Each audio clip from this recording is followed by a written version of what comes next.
the time when you were younger and you started at the bar working? No, I didn't work at the bar. I wasn't Well, doing carpenter work. well, no, when But you I were drank it. younger. I lived in an apartment next door, and a little guy who owned it, he rented rooms for like $25 a week. His name was Tommy Hill, and it was right beside Club 66 on Jensen and Cross Timbers in Houston. Was that the craziest bar in Houston? That was the meanest fucking bar, the craziest bar. I've seen people get cut, get shot, stabbed. And I've seen women go nuts and throw fights, and I've seen some more many fights you wouldn't believe. That's But what you call an old. That's an old. What kind of bar you used to? Well, you country used and to. western bar, big time. Okay. And it was the biggest bar in Houston at that time. And Gillies, I heard about it years and years. I went to Gillies before. But I'm going to tell you something. If all I've heard about Gillies, it still wasn't a pimple on damn Club 66. I'm going to tell you, I have seen people just get gunned down in cold blood. And I was in there when I was 13 years old and went drinking at the bar. And sitting at the table, all right, playing moon with the old men that I worked with. But anyhow, I got paid every Friday in this bar. And the guy that owned it was called Spec Robinson, all right? And I lived next door with Tommy Hill and them in a little apartment. I toted lumber to start out with, and I wound up being a professional carpenter through Jack Harris in Houston. But for the time I was 13 to the time I was 18 and a half, I was drinking at the bar, got drunk, fought and fight. But I'm going to tell you, I met a lot of nice, pretty women in there, had a lot of fun dancing. I even danced with the Bohemian women, the Polacks. And they taught me how to waltz and how to do the boogie and all this. The Bohemian women. Who was that? Yeah, that's what you go German. Okay. You know, what they call Bohemian. But anyhow, the lady, her husband named Speck, had her own private table every Saturday night. My job was to sit with her and dance with all her old friends and have fun and talk to them. And they'd get me so drunk I had to walk to the house to the drive. You know, and later on, Speck became my landlord. But anyhow. How old was you? 13 when I started drinking in the bar. But I've learned a lot in that bar. Yeah, yeah. And first thing you do, when you always found out that somebody drunk or mouthed off or slapping on their wives or trying to beat on somebody, they pick on the young people, they thought they could whoop. And they had a big surprise because I never lost a fight in the bar, and I had many fights in that bar. But anyhow, it went on till I was 18 and a half, and I was supposed to go to the Marine Corps. When I walked up to Spec Robinson and asked him one day, I've seen this and I've heard it I don't know how many times when shit starts over here, and you'd yell, tonight, hit them damn lights. And the band would stop, the floor would clear, and people would get off and sit down and watch the fight.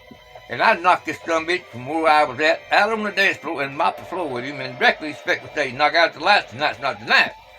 And so I asked him what that was, and he told me I've been waiting over 5 years to watch somebody whoop your ass, young man.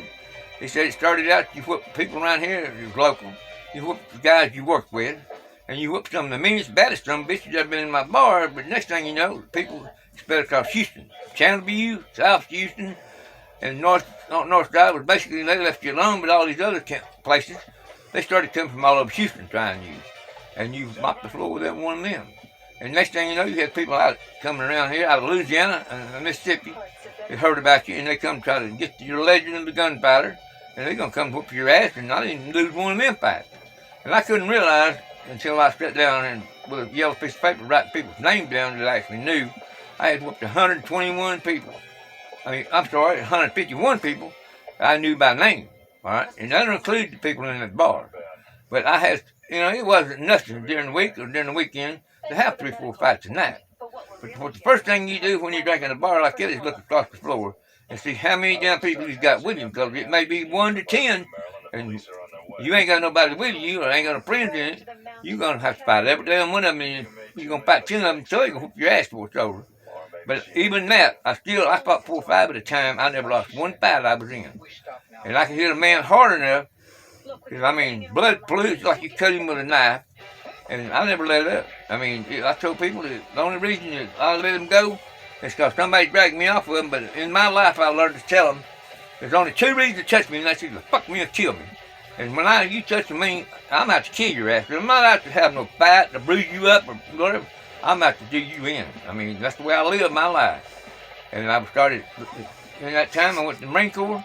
I took the Special Forces training, and I got thrown out of the Marine Corps with a bad conduct discharge. That's what I took to get out. But like I told the major, all I did was what you taught me to do, is protect myself and my country, and I should go back if I knew what I knew now, and I'd fight the cases, because I didn't start none of them, but I did finish them. And I sent 3 people out of the Marine Corps home with a blanket cushion, bare knuckles. And they looked at me and said, "Look, me and tell me, man, you ain't got the balls for this." And I told them, "You're wrong there." And I popped them, and away it went. Because, man, I'm seriously, you don't poke somebody in the kidney in the afternoon to tell them you're gonna kill them when they get to Vietnam. And especially being a Marine, they ain't gonna get there because you're gonna fix them before they go. Because there ain't no sense in waiting on them to go to Vietnam. Why not get them here? You know. So that's the way I am. I mean, I don't touch nobody unless they ask me first, okay?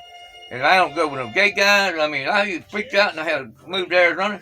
Had one guy tell me he loved me, he wanted to marry me, take care of me the rest of my life, and I like to shit on myself. And I told him, "Look, you got the wrong guy here."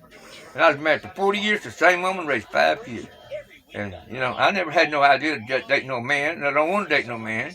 But, man, I've seen some pretty women in my day, you know, Mexico and here. But when I went across that border in Mexico, I got the prettiest women that came to me and sit in my lap that you'd ever lay your eyes on. And they'd party and whatever you want to do till you left. The game was on. But we'd go dancing, we'd drink, we'd eat, but and do drugs. And I guess I've done too many of them because someday, you know, I don't do no more than I can handle, but I've did more than most people I know, and they already did. And I lost all my friends, and I lost all my family.